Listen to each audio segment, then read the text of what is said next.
You wake up one morning and your body feels wrong, heavy, drained, like something invisible has been feeding on you all night. You look in the mirror and see exhaustion carved into your face, but you can't remember why. This isn't depression. This isn't burnout. This is something Carl Jung spent decades documenting in his clinical practice. Something he called the empaths, slow death. And here's the part that should terrify you.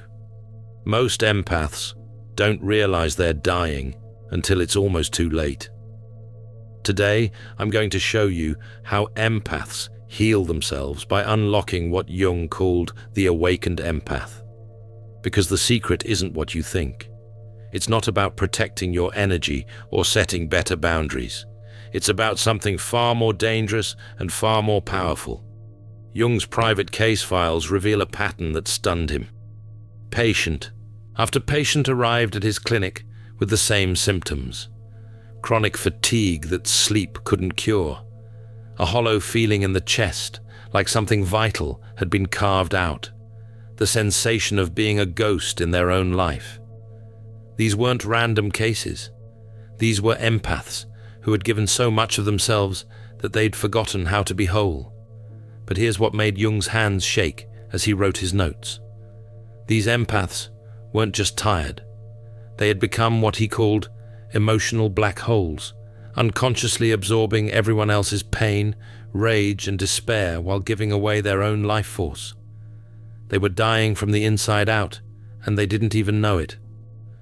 Jung called this condition undifferentiated perception, and he realized it was killing people slowly and invisibly. The empath walks into a room and instantly feels the weight of everyone's hidden suffering, the mother's quiet desperation, the father's buried rage, the siblings' unspoken jealousy. Most people have walls that filter this information. Empaths have open wounds. Every emotion in the room pours into them like water, into a sinking ship. And here's the truly disturbing part. They've been doing this since childhood. Their brains are wired differently, processing emotional information at levels that would overwhelm normal people. Jung discovered that empaths don't choose to absorb others' emotions. Their nervous systems are built for what he called participation mystique, the unconscious merging with everything around them. They can't turn it off any more than you can choose not to hear a scream. But society teaches them to treat this gift like a disease. Every time they try to voice what they sense, people call them too sensitive or overly emotional, so they learn to stay silent, to doubt their perceptions, to carry everyone's darkness without complaint. And that silence is killing them. Let's examine a narrative illustration based on patterns Jung observed repeatedly across his practice. We see this dynamic clearly in the story of a woman in her late 20s who looked decades older than her years. This composite example represents what Jung documented time and again. Her body was shutting down from years of absorbing her family's dysfunction. An alcoholic father whose rage she absorbed nightly. A depressed mother whose despair she carried like a second skin. Siblings who used her as an emotional dumping ground whenever their lives fell apart. She had become a human sponge for everyone's misery, and it was destroying her one cell at a time. But here's what made Jung realize he wasn't treating a sick person. He was treating someone with an extraordinary gift that had been turned into a weapon against her. When Jung asked patients fitting this profile to describe the people in their lives, he expected confused rambling. What he got instead changed everything he thought he knew about empaths. In case after case showing this pattern, these individuals didn't just feel people's emotions. They understood them with surgical precision. They could describe their father's childhood trauma just by watching his micro-expressions. They could predict their mother's depressive episodes weeks before they happened. They had mapped every person's psychological patterns with an accuracy that terrified Jung. They had never used this knowledge, not once, because they'd been taught that seeing clearly was a sin, that knowing too much made them dangerous.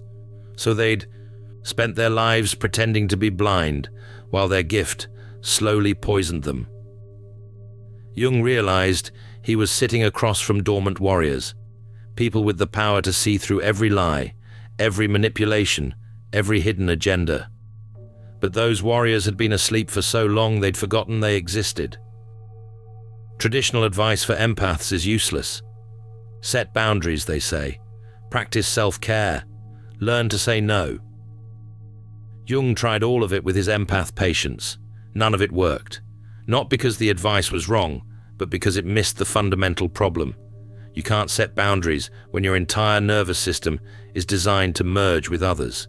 You can't practice self-care when you don't know where you end and other people begin. You can't say no when your identity is built on being the person who always says yes. Jung discovered that telling an empath to set boundaries is like telling someone to stop breathing. Their entire psychological structure is organized around absorbing and processing others' emotional content. This isn't a bad habit they need to break. This is their core operating system. And here's the part that kept Jung awake at night.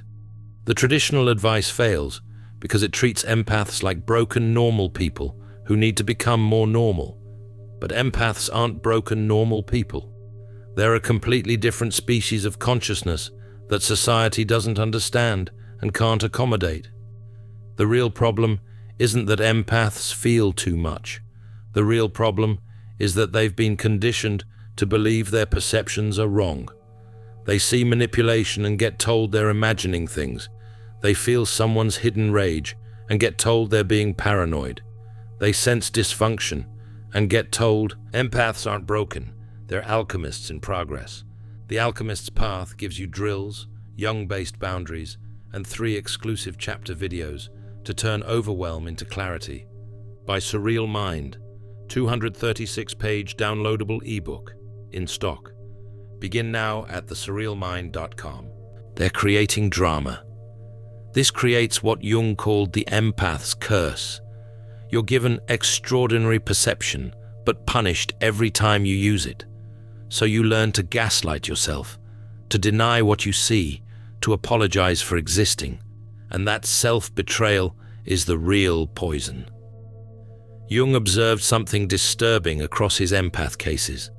The healing didn't start with meditation or boundaries or positive affirmations. It started with massive betrayal. Almost every empath who transformed in Jung's care had first been utterly destroyed by someone they'd trusted completely. A spouse's infidelity discovered after years of suspecting but denying. A parent's cruelty finally exposed after decades of making excuses. A friend's manipulation revealed after endless forgiveness. The betrayal wasn't the tragedy. The betrayal was the medicine. Because here's what Jung realized. Empaths can ignore their own suffering forever. They're built to endure. But they can't ignore undeniable proof that their perceptions were right all along.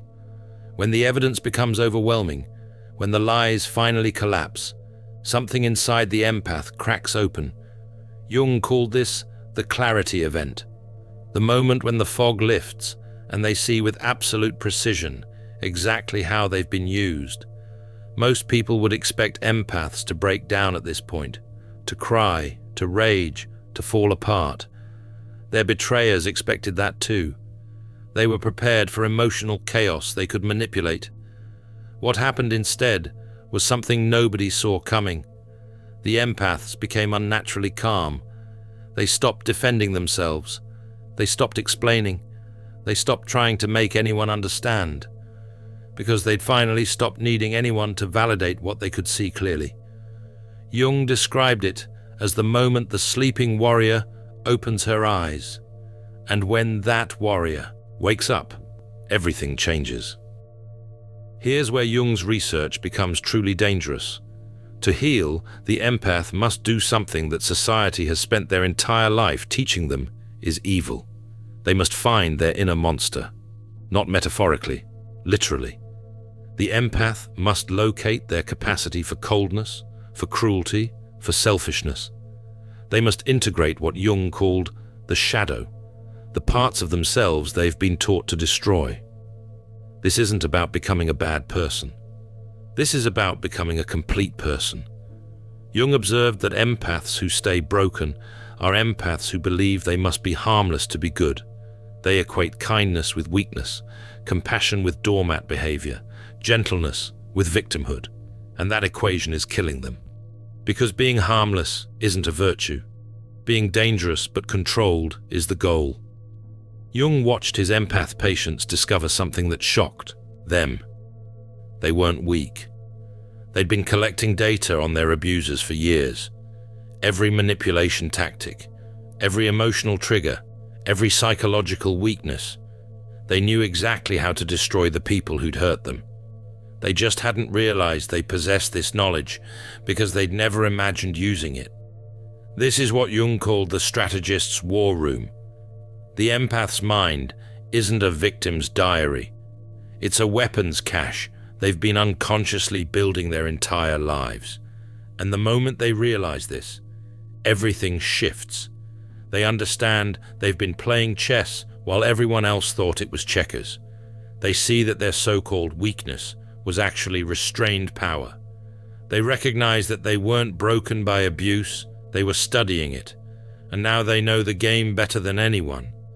This realization doesn't make them cruel, it makes them sovereign.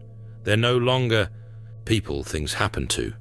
They're architects of their own reality. The transformation Jung documented wasn't gradual, it was instantaneous. One moment the empath is drowning in everyone else's darkness. The next moment they're standing on shore, watching others drown in theirs. Jung called this shift individuation, the process of becoming a complete self, rather than a fragment that exists to serve others.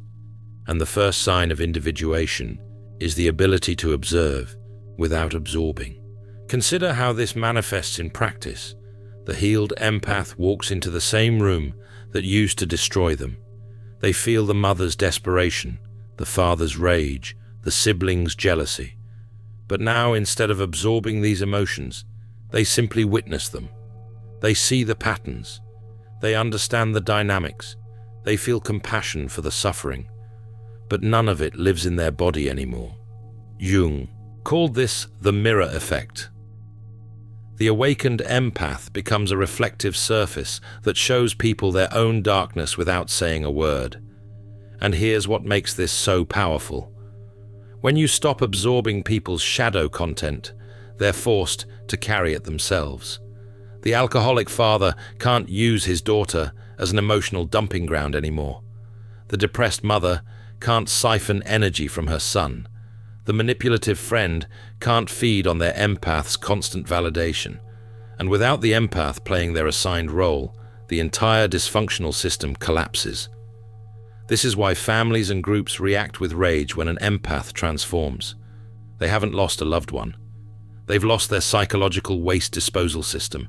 But the transformed empath doesn't engage with that rage. They just watch it from a distance, curious, unmoved, finally free. After the clarity event, almost every empath Jung studied entered what he called the hermit phase. They withdrew from everyone, not in depression or defeat, but in recognition that they needed space away from other people's psychological noise to remember who they actually were. This withdrawal terrified the people around them. Family members accused them of being selfish. Friends claimed they'd changed for the worse. Partners threatened abandonment if they didn't return to their old accommodating selves. But the empaths didn't care. For the first time in their lives, they chose themselves. They chose silence over chaos. They chose solitude over dysfunction. They chose their own healing over everyone else's comfort. And in that solitude, something extraordinary happened. Jung observed that empaths in their hermit phase weren't isolating. They were forging. Like metal in a kiln, the intense heat of solitude burned away everything that wasn't essential, everything they'd absorbed from others, every false identity built on being useful. What emerged from that fire was someone completely new, someone who looked the same, but operated from an entirely different psychological foundation. Someone who'd learned the most dangerous lesson Jung could teach. You don't owe anyone access to your energy. This wasn't selfishness. This was what Jung called selective empathy. The awakened empath still feels everything. They still see clearly. They still have the capacity for deep compassion. But now they choose where that compassion flows. They give their energy to people who deserve it and withhold it from people who would waste it. This is the power move that changes everything. Because when you make your empathy selective rather than automatic, you stop being a resource anyone can exploit. You become a conscious force that enhances life where you choose to direct it. You're no longer a battery everyone can plug into. You're a spotlight that illuminates what you decide deserves light. Here's what Jung discovered that sounds impossible, but proves true in case after case. When the awakened empath finally returns to the world, predators can sense it immediately. The manipulators who used to target them suddenly avoid eye contact. The energy vampires who used to drain them find excuses to leave the room. The narcissists who used to dominate them become strangely quiet in their presence. This isn't imagination. This is what Jung called the predator's instinct. Predatory people are attracted to unawakened empaths like sharks to blood in water. They can smell the lack of boundaries, the desperate need to please, the willingness to absorb abuse in exchange for crumbs of approval. But awakened empaths emit a completely different frequency. They radiate something that makes predators deeply uncomfortable. Not fear, exactly. More like recognition. The predator senses that their usual tactics won't work, that this person sees through their mask. That engaging would be more trouble than it's worth. And here's the beautiful part. The awakened empath doesn't have to do anything to create this effect. They don't have to be aggressive or confrontational. Their mere presence is enough. Because they've integrated their shadow, they know their own capacity for darkness, and that knowledge makes them immune to manipulation. You can't guilt-trip someone who's made peace with their selfishness. You can't gaslight someone who trusts their perceptions absolutely. You can't manipulate someone who's already seen every game you could possibly play. The awakened empath has become what Jung called a psychological architect, someone who can read, influence, and shape human systems with supernatural precision, not through cruelty or domination, but through complete consciousness of how psychology actually works. Jung had a theory about empaths that he rarely spoke about publicly. He believed they were being deliberately kept weak by systems that needed their gifts but feared their power. Think about it. Empaths can see through lies instantly. They can sense manipulation before it's fully formed. They can read the hidden dynamics that hold toxic systems together. If empaths were taught to trust and weaponize these abilities, they would be ungovernable. So society teaches them the opposite.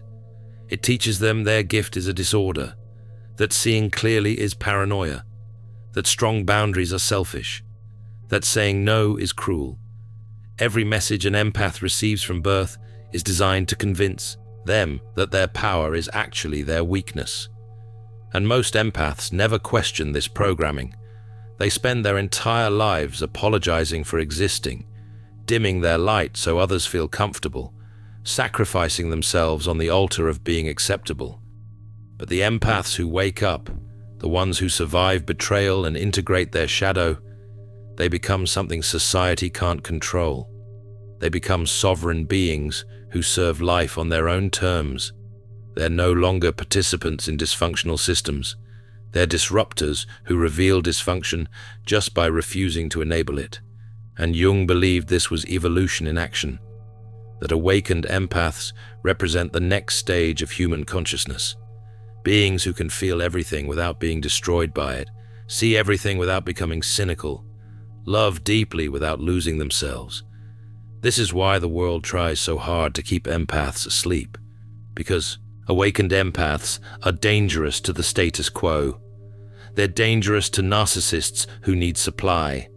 They're dangerous to manipulators who need victims.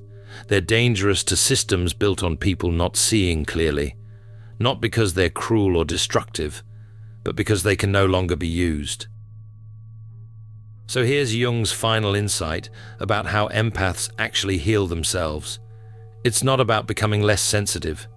It's not about building thicker skin. It's not about learning to care less. Healing happens when the empath realizes they were never broken. They were just unrefined. They were raw power without structure, pure perception without boundaries, complete compassion without discernment. They didn't need to be fixed. They needed to be forged. And the forging process is brutal. It requires betrayal painful enough to shatter every illusion. It requires solitude deep enough to remember your actual self. It requires shadow work, difficult enough to integrate your capacity for darkness. It requires selectivity radical enough to stop giving your gifts to people who don't deserve them. This isn't a gentle journey. This is a complete psychological death and rebirth. You don't heal from being an empath. You awaken into being an empath consciously. And once you awaken, you can never go back to sleep. You'll never again mistake people-pleasing for kindness. You'll never again confuse self-sacrifice with love. You'll never again believe that being harmless makes you good. You'll know that your power was always there, just waiting for you to claim it. You'll understand that you weren't a victim of your sensitivity. You were a warrior who hadn't learned to fight. The world told you that you were too much, too sensitive, too emotional, too intense. But Jung's research reveals the truth. You were never too much. Everyone else was just not enough. Not enough consciousness to understand your gifts. Not enough capacity to handle your depth. Not enough courage to meet you at your level. So you dimmed yourself. You made yourself smaller. You pretended to be less than you were so others could feel adequate in your presence. But that version of you is dead now. The empath who apologized for existing. The empath who absorbed everyone's pain. The empath who gave everything and got nothing. That person died in the betrayal, in the clarity event, in the hermit phase, in the shadow integration. And what emerged from those ashes is someone the world has never seen before.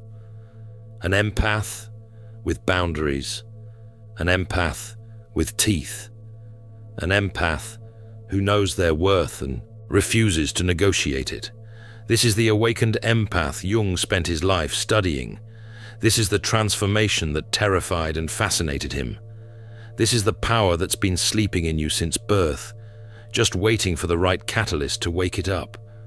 You were never broken. You were never weak. You were never the problem.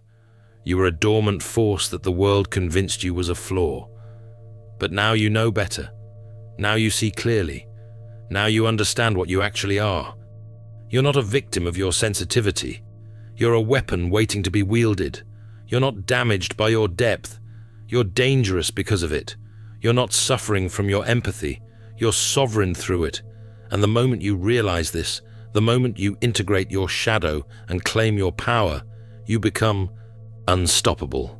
Not because you're cruel or cold, but because you're finally, completely, unapologetically yourself. And that self is exactly what this world needs more of. Empaths who know their worth. Empaths who trust their perceptions. Empaths who use their gifts strategically. Empaths who serve life consciously rather than sacrifice themselves unconsciously. Jung believed you were the future of human consciousness, the bridge between what we are and what we're becoming. And every empath who wakes up makes that future more possible. Jung's clinical observations revealed something else that validates the awakened empath's journey. He noticed that these transformed individuals didn't just change their own lives.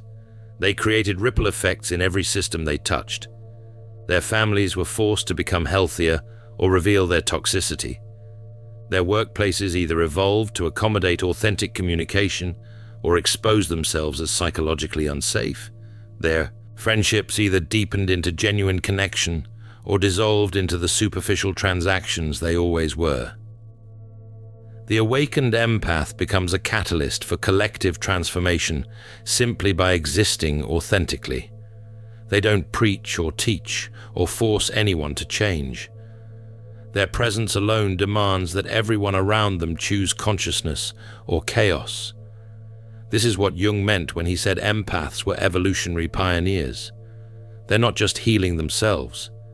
They're modeling a new way of being human that integrates feeling with thinking, compassion with boundaries, love with self-preservation. And here's what makes this so powerful in today's world.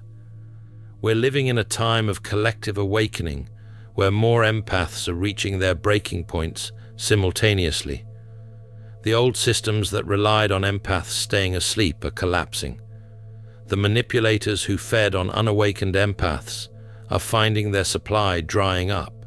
The toxic dynamics that once seemed permanent are revealing themselves as unsustainable. This isn't coincidence. This is evolution forcing humanity to either grow or die.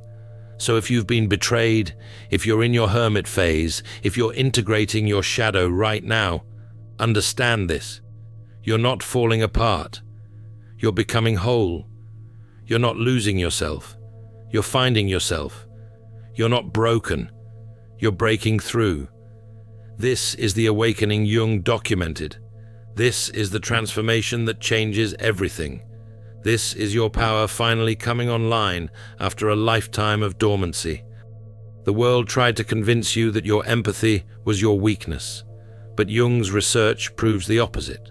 Your empathy is your superpower.